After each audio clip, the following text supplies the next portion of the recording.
I'm here with Mike Viscuso, the Chief Technology Officer at Carbon Black. Mike, great to see you and welcome. Great to see you, Doug. Thanks. So we have a really exciting topic to talk about today. I don't know, we got a lot of ground to cover. Very exciting. It really is, and it's really relevant. I tell you, when we talk to vendors and security practitioners and CISOs, security orchestration analytics is really top of mind. But there are challenges here, you know. For sure. Right, and what we're finding is that there is a need for more and more telemetry to map to the expanded attack surface area, right? So we're going beyond having sensors on endpoints and network devices, now to cloud applications and cloud infrastructure and users. And at the same time, we need more efficiency. We've got a skill set shortage, and we need to orchestrate and automate our response. And boy, this begs for reference architecture. It right? sure does. Yeah, it sure does. You know, all the documentation that you guys have on SOAPA is great. I think the industry has been calling for somebody like yourself to really come up with a reference architecture that pulls all these things together, because right now it is pretty complicated. We feel like we have a lot of the raw materials in place, but just not getting it all together. Absolutely. And if I think about SOAPA in the context of Carbon Black and all the integrations that you've done, really busy in technology alliances, right? So network companies, network security companies, orchestration companies, threat intelligence integration, SIMs, of course. Incident response platforms, SIMs. I mean, it runs the gamut. We at the very beginning, we sort of knew that that this data was going to be really important, right? We sort of defined the digital equivalent of a surveillance camera for your endpoint. We knew that this was just going to be super rich telemetry that would help a lot of people. In fact, some of the guys at the office like to joke with me because our early marketing said it was a 9-in-1 solution, because we felt like we could handle all sorts of things even beyond security use cases like license management. Yeah. And so we built the product with APIs in mind, because we knew that the exchange of this information would be helpful to other products.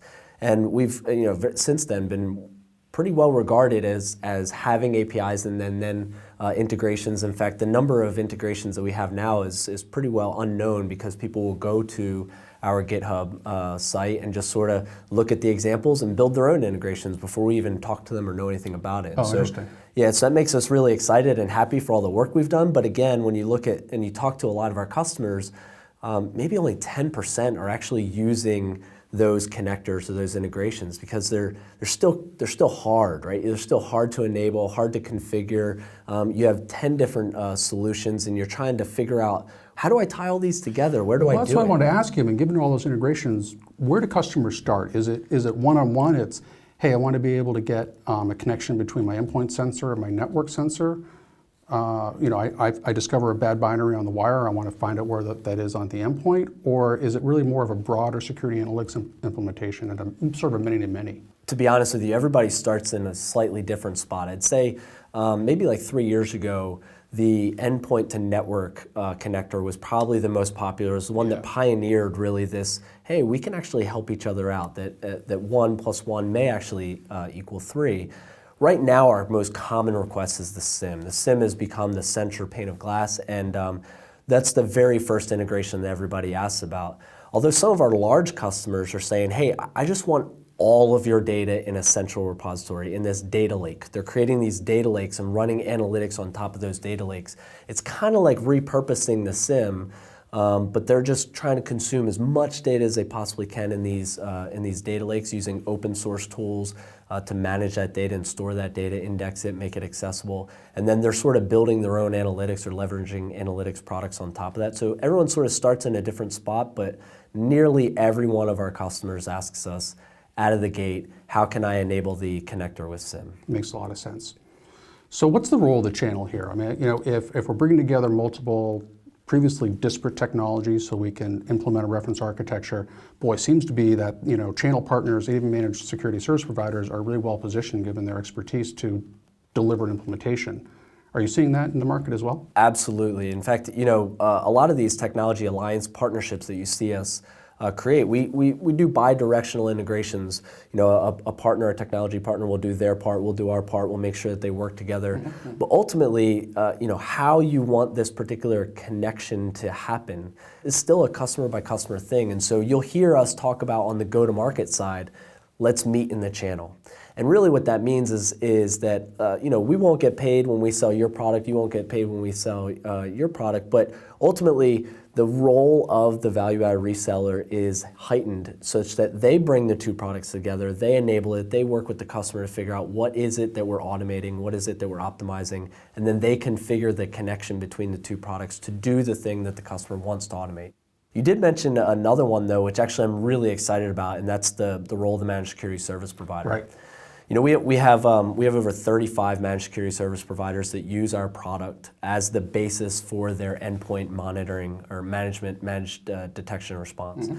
And what we found out is that our data, because we essentially store that data, we continuously record and essentially store that data.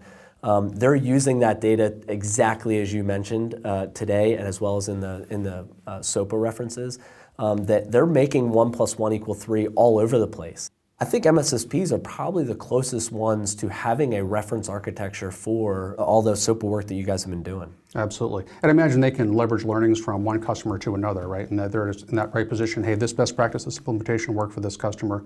This customer environments look similar. I can run that same play. Absolutely, without a doubt. Yeah. One of the things we're talking about here is fundamentally is scale, right? We've got a lot of telemetry, a lot of data we want to collect, not only for detecting current threats, but also going back in time, doing threat hunting and incident response. Yeah. So boy, big scale issue. And when I think about scale, I think about the cloud and elasticity and on-demand resources. Oh yeah. So there's a lot of talk in the industry right now about security as a service and sort of the operational benefits of having the control plane in the cloud. What are your thoughts on the role of the cloud as enabling technology for a SOAPA implementation? To be honest with you, I think that cloud changes security forever. I mean, the reality is that as a means to the end, the cloud just gives you such, you mentioned already, elasticity, infinite compute. A lot of the things, when we talk about big data, one of the things that the technologists very rarely get the voice at these kinds of tables will say is, hey, how the data is stored actually matters in what answers I can give you from that data. So if I take the data, when we talk about big data in Google, and Google pioneered, the columnar databases, right, for much faster searches. And had we been storing them in rows forever, big data just wouldn't have been where it is today. And so how you store the data, it's not just that you collected it, but how you store it. And I think the cloud allows you to store it multiple times. It allows you to do those long-running queries over that data. It allows you to see things that you didn't see before in a way that you pay for what you use, and ultimately allows you to bring the cost down, giving much smaller enterprises an opportunity to play in what today is a big boys game. Yeah, on-demand compute-intensive analytics, and you pay as you go. That's right. Cloud is really purpose-fit for this use case. Mike, I knew we would just be scratching the surface. We've already run out of time on the first video. Yep. I'm looking forward to continuing the conversation. So thanks for joining us, and stay tuned for the next one.